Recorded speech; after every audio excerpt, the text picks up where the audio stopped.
Good afternoon. I guess we'll get started. Welcome, all of you, on this rainy afternoon. My name is Ken Clark. I'm the Program Director of the Political Economy Project. It's a pleasure to see all of you here. Those of you who are not presently on our email distribution list but would like to be, I have a pad with me. You're welcome to come up afterwards and sign your name in.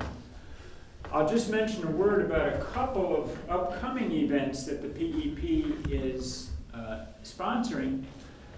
Right after this event, at 6 p.m. in Filing Auditorium, William Dartmouth, Lord Dartmouth, that's the 10th Earl of Dartmouth, for those of you who are counting, is giving a talk entitled Thoughts on Brexit. And it will be in Filing Auditorium. It's free and open to the public. I don't think I have to define for you what Brexit is. And you're all welcome to attend. That event is co-sponsored with the MALS program, the Masters in Liberal Studies program, as well as the PEP. Then on Friday and Saturday of this week, the PEP is putting on its major contribution to the Sister Centennial celebration at Dartmouth, the 250th anniversary of the founding of Dartmouth College. We have a conference called Dartmouth and the World, Religion and Political Economy, circa 1769. It's an all-star lineup of senior, junior, and mid-career people who will be speaking on various aspects of the life and times of the founding of Dartmouth College, looked at through a broadly sort of political economy lens. And so some of you may be interested in that event as well. Friday afternoon at 4 p.m. in Dartmouth Hall 105. That's Friday at 4. Dartmouth Hall 105 is the sort of plenary session for that conference. And it too is free and open to the public. You're all welcome to attend it. The program continues on Saturday at 9 a.m. in the Wren Room in Sanborn House. So you're welcome to that event as well. But now to our event this afternoon. Ben Powell is with us. Ben is the director of the Free Market Institute at Texas Tech University, where he also serves as professor of economics in the Rawls College of Business, as you can see. He's also a senior fellow at the Independent Institute and the North American editor of the Review of Austrian Economics. Prior to joining Texas Tech, Ben was an associate professor of economics at Suffolk University and an assistant professor of economics at San Jose State University, as well as the director of the Center on Entrepreneurial Innovation at the Independent Institute. He became interested in economics through the writings of Milton Friedman, Friedrich Hayek, Ludwig von Mises, and Murray Rothbard, earning his PhD from George Mason University in 2003, where he studied Austrian economics and public choice theory. He is the author or editor of at least 7 books that I am aware of, covering topics as diverse as housing, sweatshops, entrepreneurship in poor countries, and tonight's topic, immigration. And he is also the co-author of the surprise bestseller, Socialism Sucks. And if you think that that's an eye-catching title, I like the subtitle even better. 2 economists drink their way through the unfree world. So that leads to still a third announcement. Next Monday at 4:30 p.m., next Monday, the 30th of September at 4:30 p.m., Ben will be with us to discuss this new and improbable bestseller. Stay tuned for that. It will also be, I believe, in Rocky 1, but don't quote me on that because we still have to finalize the room. In any case, it's wonderful to have him here with us this week. Won't you please join me in welcoming Ben Powell. Thank you very much, Hank, and thank you, Doug, for hosting me here. I've spent a little over a week with you all. It's good to be back here. In fact, Mayor had me here last time 7 or 8 years ago, maybe, when I did the book on sweatshops. So the socialism talk on Monday is going to be totally different from this. It'll be all pictures and stuff like that, and maybe I can even have a drink while I'm doing it. This one is, what I'm working on here this week in this semester while I'm on sabbatical is a new book on immigration. This talk is mostly not about the new book, it's about an edited volume I did a few years back. And the idea of this was I had done a lot of public debates and radio and television shows discussing immigration, and what was always striking to me is just how different the public debate is versus the debate among social scientists and economists in particular on the impacts of immigration. This isn't to say economists all agree on immigration policy, they certainly don't, but the ways in which we disagree and the things we disagree about are just a lot different than if you watch Fox News or CNN or MSNBC or any of those things. So the idea with this volume was the first half was kind of going to distill the social science findings on economic impacts of immigration. Then the second half was going to be social scientists who disagree about what good immigration policy is, but who are aware of what that social science is. So for the first part of my talk, I want to run through kind of basic economics of immigration and some of the myths surrounding it in the public, and then I'll think about kind of non-economic aspects of immigration that complicate the basic, what I would call economic case for unrestricted migration. And I'll end with talking about the new book project that I'm working on, which is what I think the most serious social science objections to freer immigration policies are, and what the evidence so far is on that. So I'd start with apologies to talk something I usually think of as not so controversial, which is the basic case for free trade, or at least not so controversial among economists. And what's striking to me is the passionate disagreement and the myths that surround immigration, that they're a lot of the same ones that basic economics of free trade would address. Except now, of course, in public discourse over these last few years, we've seen all of these resurface with a vengeance on free trade as well. Just to get a feel for my audience here, how many of you all, the students here, have taken an economics course? Half, a little over half. All right. So what I'd say is the standard case that economists make about free trade in goods and service, based on comparative advantage, letting people specialize in doing the things that they are the low-cost provider of, overall makes the pie bigger for both parties to the exchange. This is true when it's trade in goods across countries, but it's also true when laborers move across countries. And I'd say that the basic case for free migration is kind of twofold. One part it shares in common with the case for free trade in goods and services, and this is the part based on comparative advantage, and that specialization and division of labor are limited by the extent of the market, and this extends the market. But there's a unique aspect to labor that's a little bit different too, is it's not just the economics of trade that creates gain for both parties from immigration, but it's the fact that productivity differs between places. And even if we have a world with only one type of labor and only one type of good, there your standard gains from free trade disappear, but for labor they'd still be there because there's differences in the productivity of the places. When you move a human from one country to another country with different rules, cultures, norms, their productivity changes, often massively. Both of these things drive the case for the gains that you can achieve through international migration. And I'd say to some extent, goods and services, capital mobility, natural resources and labor, mobility in any one of these can partially substitute for mobility in the other ones. But of course, some things like natural resources by their very nature are kind of fixed in location. We have imperfect free trade in goods and services and imperfect free capital mobility. And also just when it comes to labor, when it's services that are provided in particular, but also agricultural products, it often has to be done on site. You know, I can't outsource my child care to India. I suppose I could put a little webcam up and like let a nanny in India watch my kid. I live in Texas now, not Massachusetts, so they might not even arrest me for that there. But for the most part, something like that has to be provided on site. Ditto, your lawn care can't be outsourced to Mexico. If it's a Mexican who has a comparative advantage in doing lawn care, they need to be able to move where the lawn is in order to do it. Also with agricultural products, due to the fertility of soil and climate in different places, they're best produced in certain geographic locations. If, just by accident, the laborer that has the comparative advantage in doing that doesn't live there, they need to be free to move to where it's efficient to grow the crops.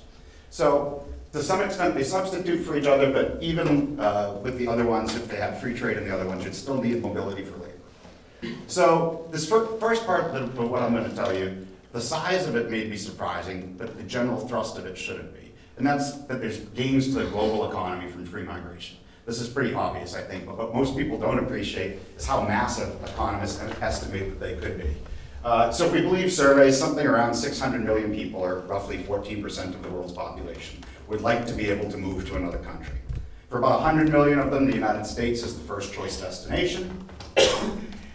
Compare this currently to a little over 200 million people living in the country other than where they were born, about 40 million of them in the United States, probably a little over a quarter, about a quarter of that 40 million here in the United States illegally. There's a relatively small literature estimating the global gains from completely getting rid of immigration restrictions. The estimates that economists put on it are just jaw-droppingly massive. 50 to 150% of global GDP is not unusual for findings in this literature. Let's call it a doubling of world output. Now, there's a lot of assumptions that go into that, and in the end, I'll challenge thinking about particularly whether institutions remain unchanged. But even if they're anywhere close to the estimates, think about whatever problem it is that you imagine about that comes from immigration, because immigration does create certain problems. But if we're doubling world output, could we do better public policy to capture those gains and use some of that gain to address whatever the problem is? I think for a lot of them, the answer is going to be yes. Even a much smaller migration, roughly a 5% migration, we get bigger gains than eliminating all remaining tariffs on goods and services and capital. And this part's not surprising. The lion's share of the gains go to the poorest. So we were here, how many of you were at the talk last night? Really, just a couple of you? All right. Last night was a great talk, and it was about how capitalism was helping lift poorer people in other parts of the world, and it was talking about lifting them out of extreme poverty. And that's certainly true, and it's been happening at a greater rate over the last 2 decades than any other time in human history, I think, if you look at just China and India alone. But there's virtually no anti-poverty program out there that would be better than giving access to first world labor markets to people in third world economies. The process of economic growth compounds over time and makes people richer. Allowing them to move across borders does it like that. For a Mexican to the United States, on average, with nothing physical about the Mexican changing, incomes go up about 150%. For a Haitian or a Nigerian, it's about 1,000%. This is ending their extreme poverty. And we'll talk a little bit later about origin countries and the effects on them. And I put those 2 pictures up there to illustrate that even if they're doing the exact same thing that they were in their previous economy, they become much more productive. Why do they become much more productive?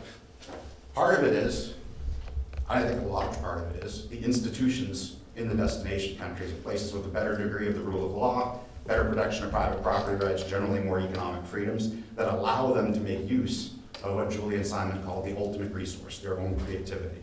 But here, even when they're doing the same service, they also have more capital to work with, and they're matching up with other labor that's more productive. The value of moving somebody down the street in Manhattan is greater than the value of moving someone down the street in Nigeria, because the person in Manhattan themselves is creating more value. So this raises the productivity of those least productive when they move.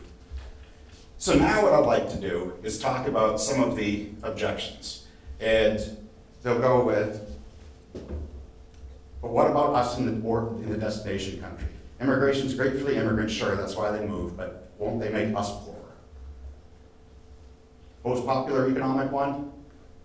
What do you guys want to tell me? They steal our jobs. I mean, it made it onto South Park. Next one, they gotta depress our wages.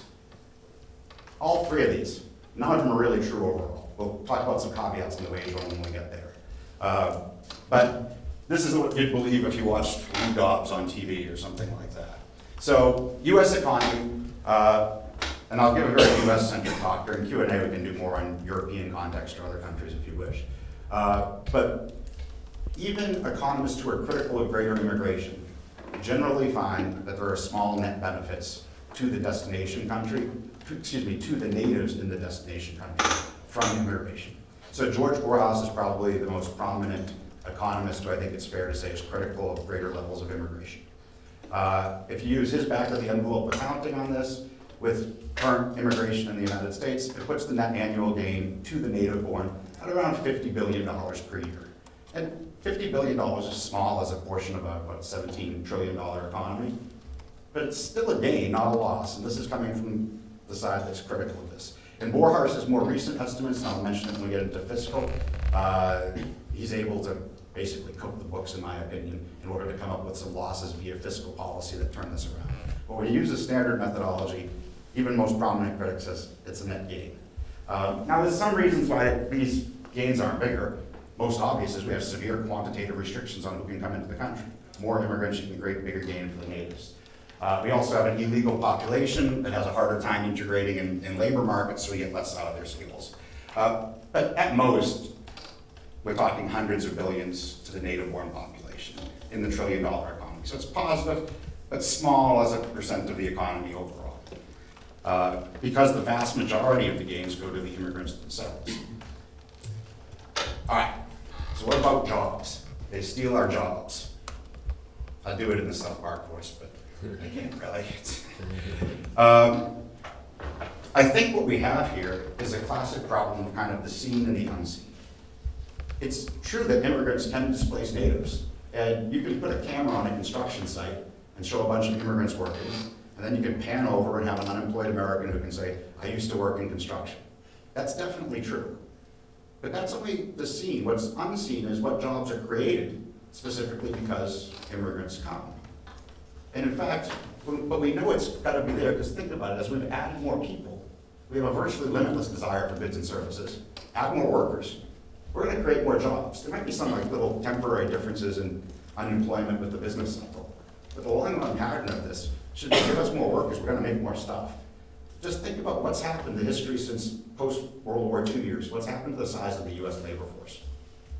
Massive entry of women, baby boomers, and post-1965 immigrant waves. That's the size of the labor force. You'd almost triple it. If we had some like fixed pool of jobs, what you should be getting is massive long-term structural unemployment. But we don't see this. Instead, if we were graphing total employment, it basically tracked that line with little blips down during the gray areas during recessions. But we've roughly tripled the size of the labor force, we've roughly tripled the number of jobs.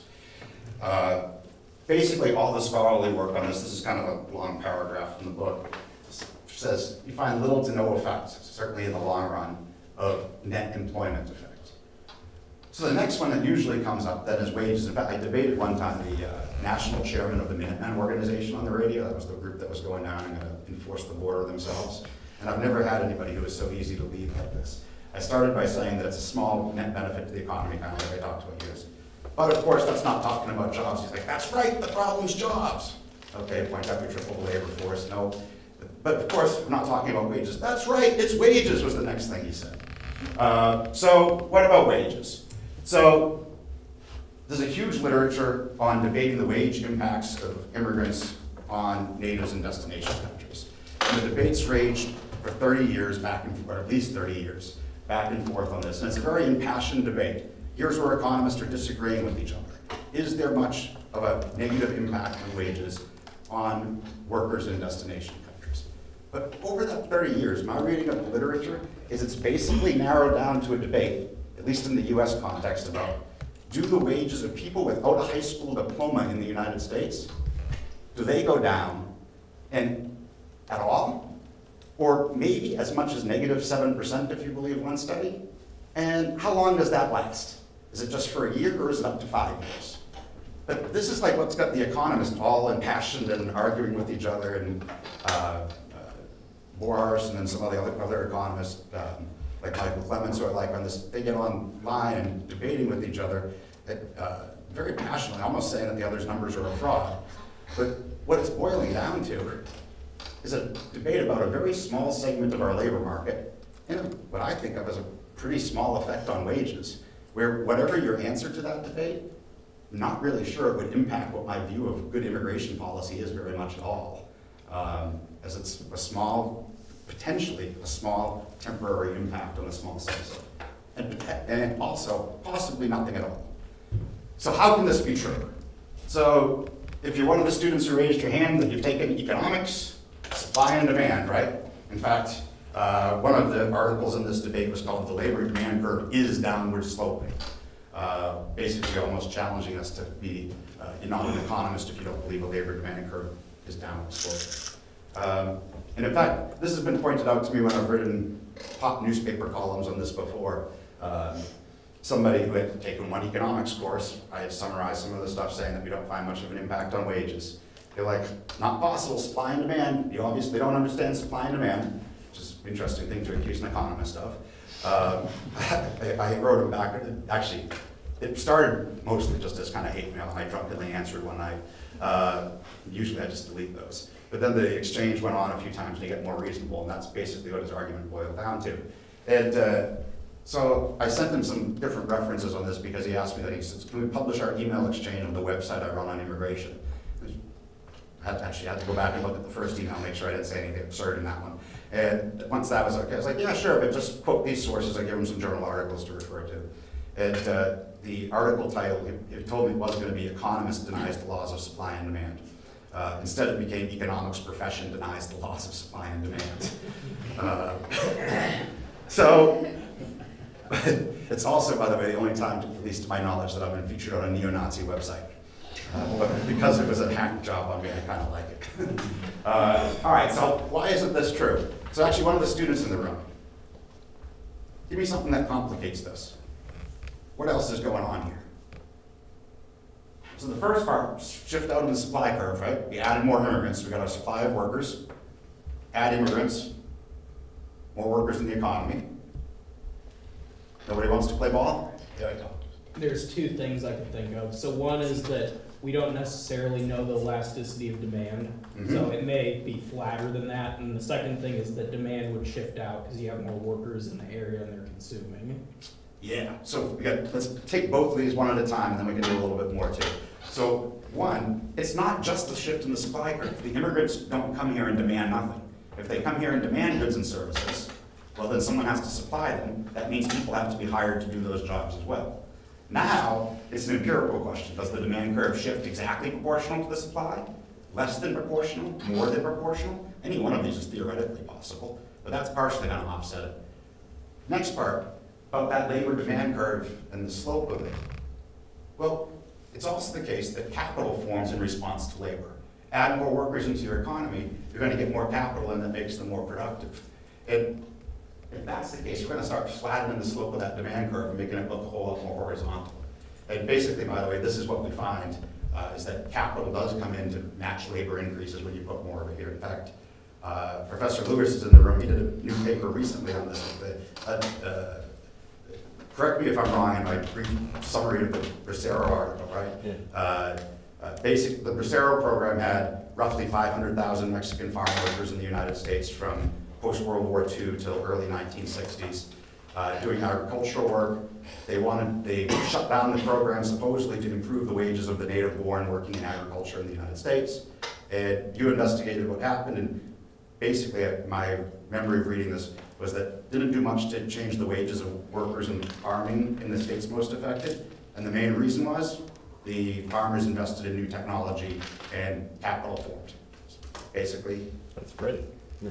Cool. So that's looking at it from the other side. That's looking at taking away workers and what happens. And we can also look at adding workers and what happens. So that's two things. There's also another thing that's wrong with this whole graph to start with. It's not the supply of labor. Labor is heterogeneous. It's not all the same. The immigrants coming in don't have the exact same skill sets as the native-born population. So to the extent they have different skill sets, they're complements, not substitutes for existing laborers. If they're complements, that means they're going to make us more productive. Now, if we think about this as just high skill, low skill, and we use education as a proxy for skill, we could think of people who have no high school diploma, college, advanced degrees. When we think of immigrants, and we're going to kind of put a shape to that as they go from low skill to high skill, how many what the shape would look like? It's going to be really fat on the bottom, right? A lot of low-skill immigrants as a proportion of overall immigrants. But it's also a disproportionate case of high skill as well. I mean, if you walk around the campus here at Dartmouth, I'm sure if you read the names on the professor doors, you're going to have a much higher percent foreign-born than if you walk around Hanover more generally and look at people's mailboxes. So something, it's not like an hourglass, but something kind of hourglass is shaped, disproportionately high and low skill, fewer in the middle. If you think of the US labor market, or the US labor force, I think of something more like a diamond. Very small percentage that have PhDs, a relatively modest percentage that don't have a high school diploma, a whole lot of people with a high school diploma or some college. But to the extent that this characterization is accurate, that tells us just by educational level, a lot of these workers are going to be complements to us, not substitutes. And that means they don't have to be exerting negative influence on wages right there. So I think in the public discourse, way too much time is wasted talking about the impact immigrants are going to have on our economy, on our jobs, on our wages. Instead, I think the more interesting things are not narrowly just economic. One of them is back to what happens in origin countries. So how are the ways that laborers are different than goods and services moving? Goods don't take their skills out of a poor country. They can't consume government or other benefits, so there's not going to be a fiscal impact. There's no need for them to assimilate to a culture that they move to. Can't commit crimes or acts of terrorism, at least on their own, or engage in political activism that might change the society that they move to. So let's take a peek at some of these and just briefly consider the origin countries. So the idea of brain drain. So sure, it's good development for the person who moves, they become richer, but will it make their country at home poorer? I think the overall answer on this is not much effect, maybe even a slight positive effect. And it's true, of course, that they are taking their skills out of their home country, but often their skills weren't well utilized in their home country anyway, precisely because it's got bad rules and institutions there that don't let them make the most of their skills. So their gain when they move is not their country's loss. It's not symmetrical to start with. Second, there's also some aspect of brain gain. People who get greater skills precisely because they expect to be able to emigrate, and their origin society benefits from their skills temporarily before they do move. But if they had no potential to move, they might not have never got those skills in the first place. But I think the bigger one, the real deal here is remittances. And that figure is a little bit old now. I think it's probably more like $500 billion per year now in remittance flows from immigrants in the wealthier world back to their origin countries. For perspective, at the time when I was doing this one, official development assistance was $133 billion. It's about 4 to 5 times the size of official development assistance. This is World Bank, USAID aid to poorer countries. About 5 times the size, but I think importantly, it doesn't go through intergovernmental organizations and 2 often very corrupt governments in the origin countries. Instead, it's from people to people. People who have an incentive to make sure that their money is used well, people who actually care about the person that they're giving it to, and who have some sort of local knowledge about their situations. I also think, and this is kind of the secondary consequences, that as you have greater immigration flows, it's going to facilitate trade between countries, and that's going to help enrich the origin country a little bit. And also, transfer of knowledge and ideas that comes with people moving will help enrich the origin countries too. Next one, fiscal impact. Sure, there might be economic gains, but they're going to come here, consume our welfare, our other government benefits, even if we don't let them have access to the welfare state itself. They have children, their children go to school, there's increased cost of policing when you have more immigrants in your community, possibly. There's all these types of fiscal impacts. So economists have done tons of studies analyzing the fiscal impacts of immigrants. And in fact, if you just Google these things and look up on think tanks, you'll find any number of them and you'll find any conclusion the authors wanted to reach. What I'd say is when you sort into the good ones, there's a couple things that they do. They're not static. So static is the easy way to do this. Just add up the taxes immigrants pay, add up the services they consume, figure out if they're a net gain or a net drain, a net gain or drain. It's easy to do, but it's the wrong way to do it. I have a 10-year-old boy. Is that the way we account for his fiscal impact? I can tell you, he goes to a public school, he consumes more tax dollars than he generates. I called him a welfare queen when I was giving one of these lectures one time and he was in the audience and he really didn't like that. So how would we estimate his fiscal impact? We'd think about, oh, what are the taxes he's going to pay over his lifetime? Let's discount that to present value terms, compare it to the social services he's consuming now.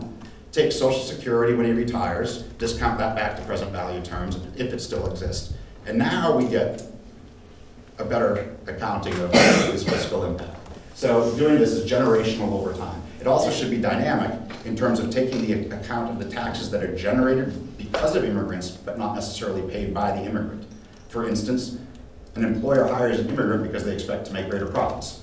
If that employer makes greater profits, they pay taxes on those profits. Part of that is the fiscal impact of immigrants.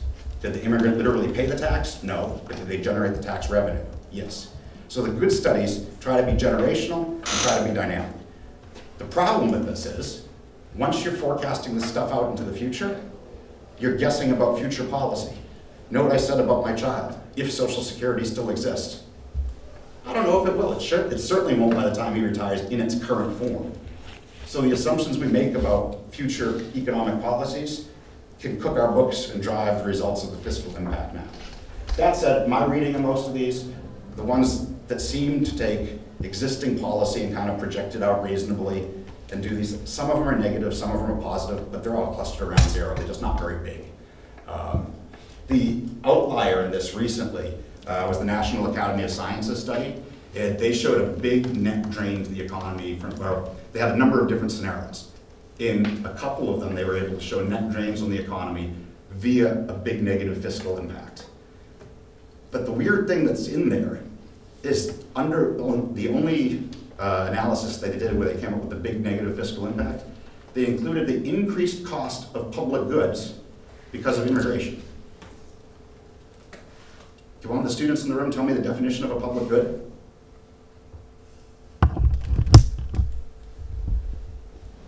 Non-excludable, non-rival?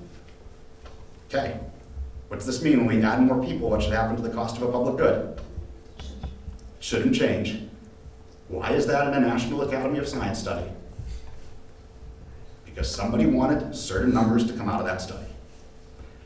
In fact, in writing elsewhere, George Borjas has even said, of course, if they impact the cost of, and so, by the way, it's not just a slip of language of saying public good and meaning government services, because in his popular book on this, George Borjas said, if they increase the cost of public goods, like national defense, then we have this big fiscal, negative fiscal. Do we need more aircraft carriers when we get more people in the country? I don't see this. So when I say most reasonable studies, they're clustered around zero, not very big. I think throwing public goods in there is completely unreasonable. Also, by the way, I also think it's worth thinking about in this, is that even if you do find negatives, if our economic estimates of global gains from greater migration are anywhere near close, fiscal policy is changeable. Change fiscal policy to address that. Like, it's using a big blunt force of saying, no, we're going to keep people out of the country because we have a small fiscal drain, instead of saying, let's adjust marginal tax rates or adjust how we provide certain government-funded services.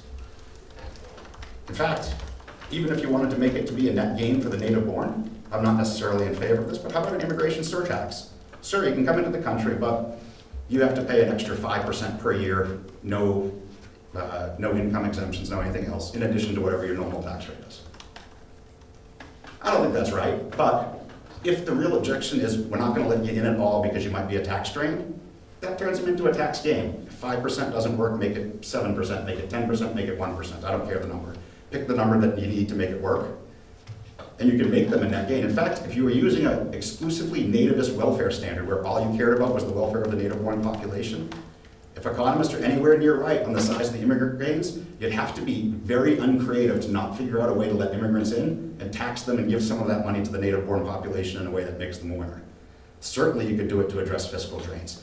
In practice, our fiscal drains, I think, that we see in the United States tend not to be at the national level, it's on the local level. It's individual school districts and hospital district areas where you have a lot of immigrants coming in, where a lot of the tax revenue goes to the federal level, not as much to the local level. That's where you see more of the drains. But again, this is a problem of fiscal policy.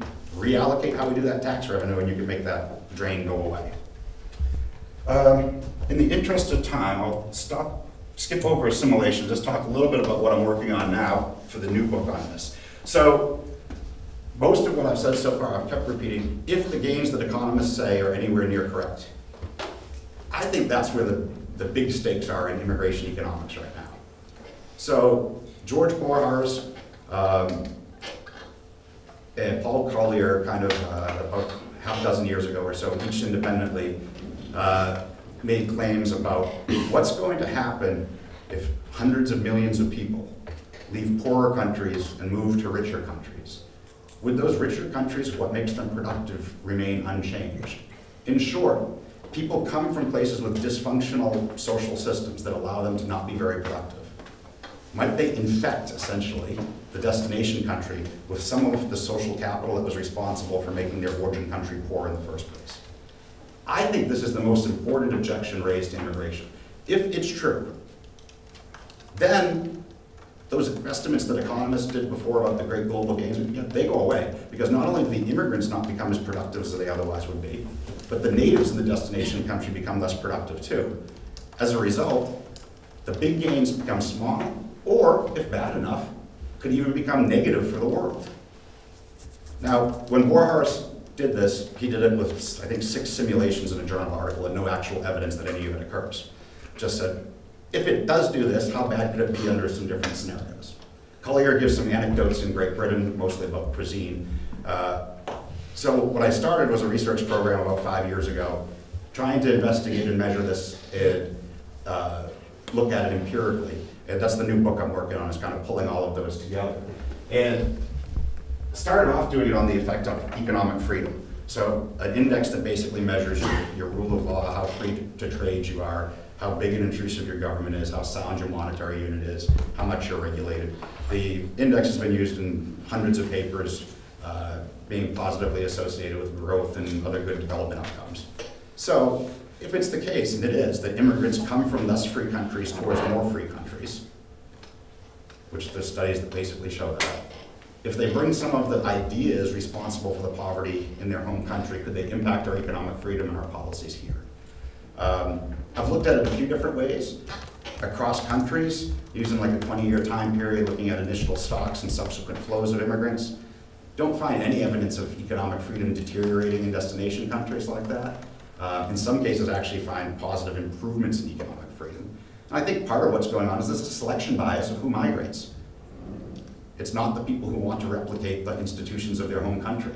Instead, they see a destination country that's doing better and want to move to it. I can think of, and this is an extreme example, but the voting bloc in the United States that's least likely to be in love with socialism is probably Cuban immigrants in Miami. They don't flee Cuba and come here and want Cuban socialism. That's an extreme example, but I think there's an element of that more generally in immigration.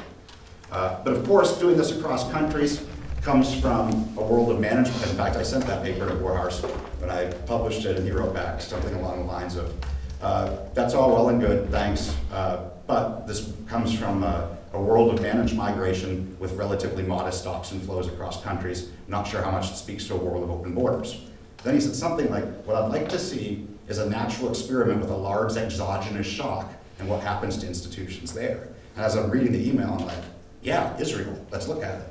Because economists who do labor market impacts and actually housing impacts, anything on immigration, a lot of them have used a case study of Israel because they have a kind of unique immigration policy in that worldwide Jews are able to come to Israel and instantly become citizens. So they have open immigration to worldwide Jewish people, but closed migration with most everybody else. But what happened is, with the end of the Soviet Union, their immigration restrictions went away. And there was a huge surge of Jewish people, or ethnically Jewish people, from the Soviet Union into Israel. Increased the country's population about 10% within the decade of the 1990s, most of it being at the beginning of that decade too. So 10% surge of people coming from a communist country to a democratic country with instant ability to vote in elections. This strikes me as a good candidate for an exogenous shock. What did we see in Israel? They went from something like 90th in economic freedom in the rankings up to 45th. They improved in 4 out of the 5 big areas of the index. The one area they didn't improve in is size of government, and that's mostly because transfers went up because the immigrants came in and were immediately had access to the welfare state. Policy didn't change, just the net amount of money being transferred did, and it lowered the score in that area. A decade later, that score went back to where it was as they assimilated economically. So I do something with called the synthetic control on that to try to look at it compared to the counterfactual. Israel, with the immigration surge, gets just big improvement in freedom. And in fact, by the way, when it comes to like, do we think this is causal and you can do the synthetic control things, there's also something more telling when you just look at the history of what was going, like the Labor Party, the left-leaning party in Israel, ceased using the color red in their campaign material because they didn't want to turn off Soviet votes. The Soviet people who moved there did not want to recreate socialism. Of course, this is, again, N equals 1. It's one country, and it's a particularly unique type because while they weren't religiously Jewish, they were at least ethnically Jewish, coming from the former Soviet Union. But it's one of these big exogenous surges. We also did it for the country of Jordan with Kuwait, immigrants from Kuwait during the first Gulf War. It's a similar size impact on the labor market, on the size of the labor force there. Also an improvement in economic freedom. So we've done a few different case studies like this, also looking throughout US history. It tends to be that we don't have good measures of economic freedom going back when the United States had free immigration policy. But we do have data like government spending as a percent of the economy or in spending per capita. And it tended to be that our big bouts of government growth in the United States came at times of low immigration. At times of high immigration, it was relatively modest. So also look at informal things, so measure corruption across countries and with immigration surges and try to see if measured corruption goes up. Don't find any evidence for that. Ditto for terrorism. Don't find increased terrorism coming from these when we have greater immigrant flows. The punchline at the end of the book is there's no QED if immigrants can't destroy institutions. Certainly there could be bilateral cases where a particular immigrant flow might become harmful in this way. But what we're saying is, in general, we've been looking for it, and what people have asserted as what I think of as the biggest objection to free immigration, just not finding much evidence in favor of it so far. In fact, finding evidence mostly to the contrary. So, with that being said, what do I think about like optimal immigration policy? I don't know what optimal levels of immigration are. Hank mentioned in my introduction that I moved from Boston to Texas. I know we get roughly the right number of immigrants from Massachusetts to Texas. Texas Tech makes me an employment offer. I take account of the cost of living difference between there and Boston, the money in both places, the fact that my employer there didn't give me a massive raise to equal, weight the psychic loss of moving out of Patriots Nation, which came back and visited, by the way. I went to the game on Sunday, if you can call it a game. And then I'm free to choose, in the words of Milton Friedman. And if you let everybody do that, you get roughly the optimal flow. And by the way, when it comes to the cultural impacts and other stuff, I'm probably more Texan than Texans in terms of loving Texas and their economic freedom there. And a lot of Texans will talk about the same thing. I don't know about all these crazies from California moving in here, but I actually think it's a big selection bias of who those move from California to. A whole lot of them are embracing Texas when they're coming there.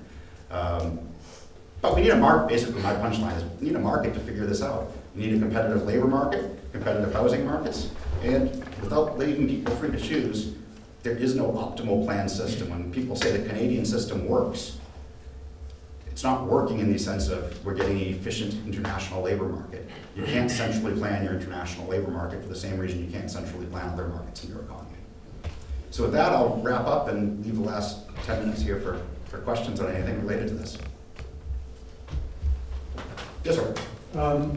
I'm curious if your research or your thinking has factored in global climate change, and particularly global climate change in food-producing areas, particularly deltas that are producing rice.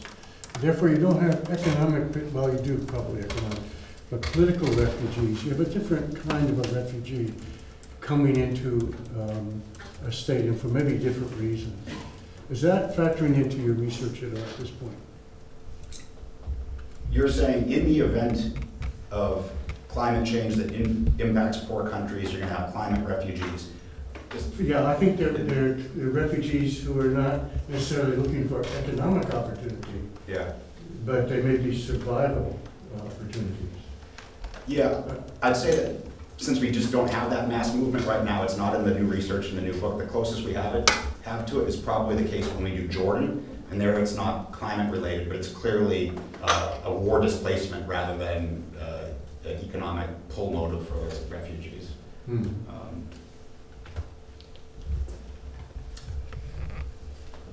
Other questions? So do you think completely free borders would be optimal? I avoid the term open borders because it's loaded with a whole bunch of other stuff. Right. Do you think free I think immigration? non-quantitative restrictions, no quantitative restrictions on immigration would be best. So, assuming we're having governments that have borders, they can still check who comes in and out, and I have no objection to having, you know, known terrorist, criminal threats, contagious disease limitations, but just no blanket quantitative one, because we simply don't know the right quantity. Now, that said, if we are going to have a restriction, I think it would be best if we just had it as a straight up quantity and got rid of all of our categories and just had a market for the permits then.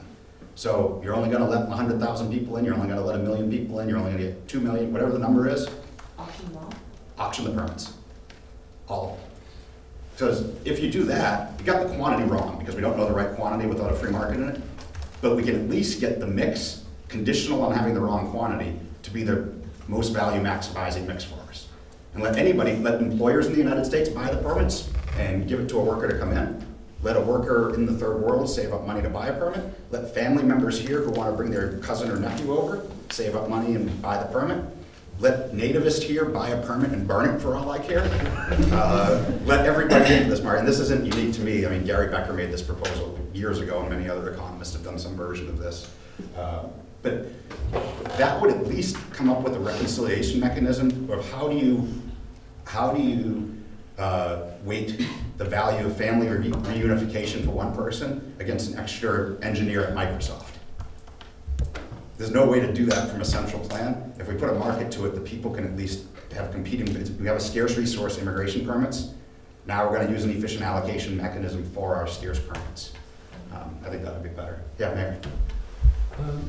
Generally, the arguments you've made are sort of stock arguments, okay? That you've got a stock of people in two places and it would be optimal to move some from one place to the other. But a lot of the costs, particularly social costs, depend on the flows. So, okay, so let's say it would be great to have an extra 100 million people in the United States. Would it be great to have them in 1 month? Clearly not.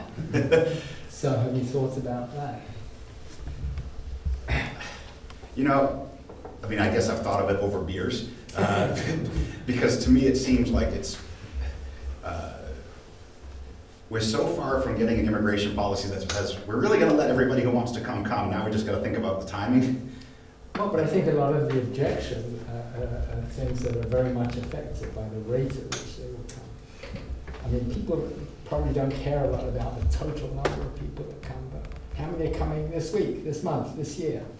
Yeah, so I mean, if it's a big surge all at once, all 100 million of your public infrastructure, your homelessness, your experienced inequality, all of this is going to massively grow. But if we're talking tripling the current rate of immigration to the United States right now, those things aren't so big. It's more probably the assimilation part of it, right? Because assimilation slows the larger the stock of an immigrant population in the country because of simple cost-benefit analysis. You know, if you're the only person who speaks Swahili in the United States, you learn English really fast.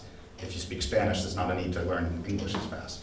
That part, even if you limit the flow over a number of years, that's going to change no matter what. So, is that the part you're thinking about, or do you think more Well, like I think addressing that explicitly might not be a bad idea. I mean, if you want to convince people that this is not a crazy idea. I guess I don't know. I think that's sort of implicit in the story, and you're not mentioning it. It'd be better if you sort of bring it out and address it. Yeah, I guess I don't have an optimal solution, or I don't, at least off the top of my head standing here, have a suggestion of what's the right amount then, at once. Right. Yeah. How do you think, if you did let everyone come in, how do you think housing would be affected? It would go up in price. Just massively? Well, I mean, a lot of these things are contingent on what U.S. policy does, right? So if we allow people to build, price increase on housing should be pretty modest in the long run. In the short run, it would go up a lot. In the longer run, as building supply comes online, it'd be fine. So where I live in Texas, or actually most of Texas, housing prices go up very mildly when we get lots of immigrants moving in from other parts of the country because we allow people to build. I lived in California, as Hank mentioned in my first job. Housing prices massively spiked there because what's scarce there isn't land, it's permission to build. So I think a lot of it depends on what policies accommodate that. Ditto if you let literally hundreds of millions of very low skill ones in. If you went to a $15 minimum wage nationally, that's going to be really hard labor market integration because a lot of those people can't command productivity at $15 an hour when they get here. I think, by the way, a lot of the immigration problems we see in Europe stem not from differences in them being predominantly Muslim moving to Europe. There's some of that, certainly, and culturally, European countries are a lot different than the melting pot that's the United States. But I think a big chunk of it's labor market regulations in Europe that don't do a good job of integrating immigrants. So you got high minimum wages relative to productivity. You've got laws that say if you hire a worker, then you can't fire them, at least not without severe financial penalties. Which, I mean, it's essentially, you guys are probably mostly single. What if we created a new rule in Hanover, and in order to go out on a date with somebody, you first had to promise to marry them with no possibility of divorce. You wouldn't be too keen to go out on a date. And when you do, it would be on like the safest person possible. So now you're in the position of a French employer. So are you gonna take a risk on a young immigrant, or are you gonna hire an older worker who's a more of a known quantity? So as a result, it's harder for immigrants to get into the labor market there. But when they don't integrate into the labor market, then they turn to each other and they enclave and resent the society that's hosting them, who then resents them, and you just kind of get this awful cycle. So I think the United States does relatively better because our labor markets are more flexible than a lot of the ones in Europe. But these are things I'd be concerned with as we're letting more people in, and making sure housing policy can allow for new construction and integrate them into the labor market. Yeah. One of the things that you mentioned earlier that I couldn't get out of my mind is the fact that economists mostly agree, and correct me if I'm wrong, that economists mostly agree that there is some either zero or somewhat positive impact to having immigration continue to flow into the country in increased amounts, or either relative amounts to what is like currently happening, right? Like there's positive impact, right, from the immigration flow into the country, either at current rates or... I think you're going to have a lot harder time getting agreement among economists on any topic when you ask them for the policy that they agree on. When you ask them about the social science impacts, I think what you'll get as a consensus is there's big gains for the immigrant, small net gains to the native population for the most part, no effect on jobs, maybe an effect on wages for a small subset of the population, but it's probably small and it's probably temporary. But we're going to argue really passionately about that. Boom. So why do you think there are somewhat, I mean, vastly different arguments that are happening in the political realm versus the economist realm? And what do you think the major impacts are if they're, you know, so different? Because the average voter is not like the average economist, and good politics is not good economics, so instead you whoop up whatever fears that voters have, and you get more support that way than talking sense to them. And I think we see this in free trade right now, the past election, and we see it with immigration stuff. We've seen it continuously for decades. And for TV, it gets people all riled up and better for ratings. Economists are boring for the most part. Yeah. I would preface my question with two things. One, I'm not even sure if you can really answer this question, and two, laugh at me if it's a dumb question. I don't know that much about this field or this specific issue, but talking about that immigrants would largely complement the workers in the United States. How would that change me in regards to not immigrants but refugees who are more, I guess, forced migrants out of civil war or war-torn areas? Does the distribution of low to high skilled workers change, and if so, how? And how does that change how the economic system would, I guess, accept that influx of migrants? Yeah, I don't think I have a good answer off the top. First of all, I think it's a great question, so no laughing. But I don't think I have a good answer off the top of my head on it.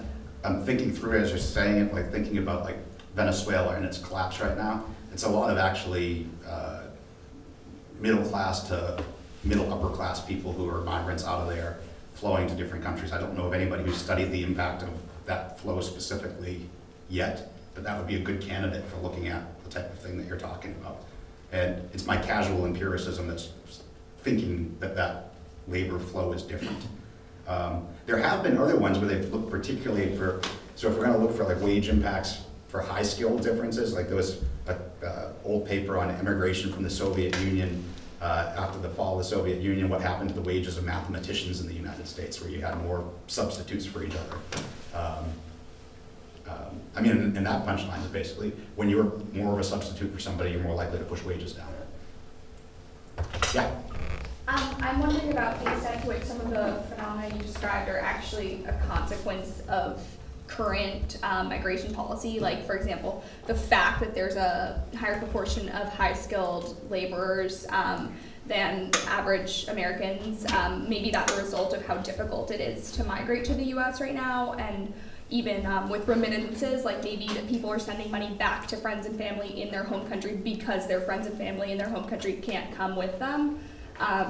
So whether you think those would change if migration was freer. Yeah, that's a great question. It would change, but it's not obvious to me exactly how. So with much greater numbers of immigrants here, I suspect that the remittances would go up even though they're bringing more of their family with them, because there'd just be so many more here that still have, you always have extended friends or family back there. I suspect it would go that way, but you're certainly right, it doesn't have to. If literally Haiti emptied out, there'd be nobody to send money back to in Haiti. But I'd say that's cool, because who cares? We care about Haitians escaping poverty. I don't care about the GDP of any particular piece of rock on this planet. No one walks around going like, Antarctica doesn't have enough GDP. No one cares. But I suspect that, well, along with this, of course, you know, if there is nobody left behind, then there's nobody left behind to worry about. But I suspect remittances will probably go up. Yeah. So as you were saying, immigration is a big gain for immigrants themselves and also a smaller gain for, let's say, U.S. economy or society. So where does this net gain go, or like does it contribute to the wealth gap? Is the wealth gap going to extend if we have like this net gain from immigration? The wealth gap, you mean inequality? Yes. Yeah, so global inequality decreases because the immigrants' earnings go way up more compared to the native-born population and the destination. However, inequality within country is likely to increase if the immigrants are disproportionately low skill. So you get a global decrease in inequality, but a localized increase. And in fact, if you did real mass migration, this cuts to Mayor's point about flows too, lived inequality is going to go up massively in the short run. So right now the world's poor are tucked away in other countries that you don't have to see. But when you let them move here, you're going to see them in your neighborhood. That's going to definitely be a short-run impact that most people would consider negative. Even though you're actually their lives are improving, now you're seeing the difference between you and them in a way that was easier to ignore before. Last one, Harley? What are your thoughts on remittance taxes? Remittance taxes.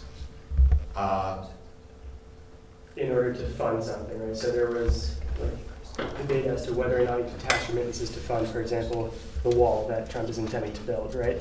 So remittance taxes for any federal program, or for what you mentioned, like just raising the amount of money that's going back to the natives of the country. Yeah, I don't think I put it specifically on remittances. And the part about taxing immigrants that I suggested is really only in the context of if we're going to give more permissions to come, and the reason why you wouldn't give more permissions is a fiscal impact. Well, let's create a tax that gets around that fiscal impact as a way to solve your problem without stopping the people from moving. So I'm not just in favor of putting a tax for immigrants who are currently here or for them sending money back home. I don't think we should be taxing them any differently than anybody else in the United States. The other ones don't leave here with the message of, yeah, Ben's in favor of taxing immigrants. No, I'm in favor of letting them all into the country, and if the only way to make it a win for the natives of letting them all in is to place a tax on them and to make up for a fiscal impact, then that's a conditional second best. So with that, I'll wrap up. I thank you all for your time tonight and the busy schedule that you have here. Thanks.